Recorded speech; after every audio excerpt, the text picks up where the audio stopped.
ബാപ്പാലിപുനത്ത് road വക്കിലെ സ്വകാര്യ വ്യക്തിയുടെ പറമ്പിലേക്ക് tempo മറിഞ്ഞ് അപകടമുണ്ടായി. വണ്ടി ഓടിച്ച ആളെക്കുറിച്ച് തിരിച്ചറിഞ്ഞില്ല.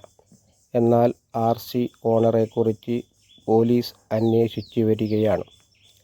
ബദിയടുക്ക പോലീസ് സ്റ്റേഷൻ പരിധിയിലെ മുണ്ടിത്തടുക്ക ബാപ്പാലിപുനം ബി.സി. റോഡിന് സമീപം റോഡ് വക്കിലെ സ്വകാര്യ വ്യക്തിയുടെ പറമ്പിലേക്ക് മതിൽ പൊളിച്ച് അപകടത്തിൽപ്പെട്ട ടെമ്പോ പൂർണ്ണമായും തകർന്ന നിലയിലാണ്.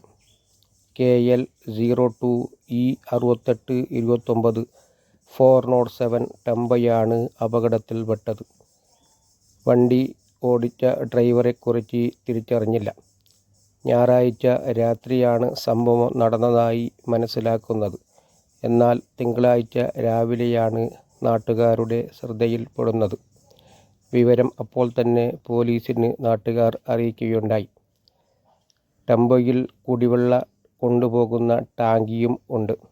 അതും പൂർണ്ണമായും തകർന്ന രീതിയിലാണ്.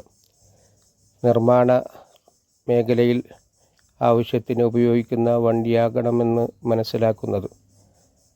ആളെ തിരിച്ചറിയാത്തത് ഏറെ നാട്ടുകാരെയും ആശങ്കപ്പെടുത്തുകയാണ്. ബദിയടുക്ക പോലീസ് സംഭവസ്ഥലത്ത് എത്തിയിട്ടുണ്ട്. എറണാകുളം സ്വദേശിയായ ഫൈസൽ എന്ന ആളാണ് ആർ.സി. ഓണർ എന്നാണ് പോലീസ് പറഞ്ഞത്. സംഭവ സ്ഥലത്തിൽ നിന്നും news net reporter, Badiyadka, Kasaragod.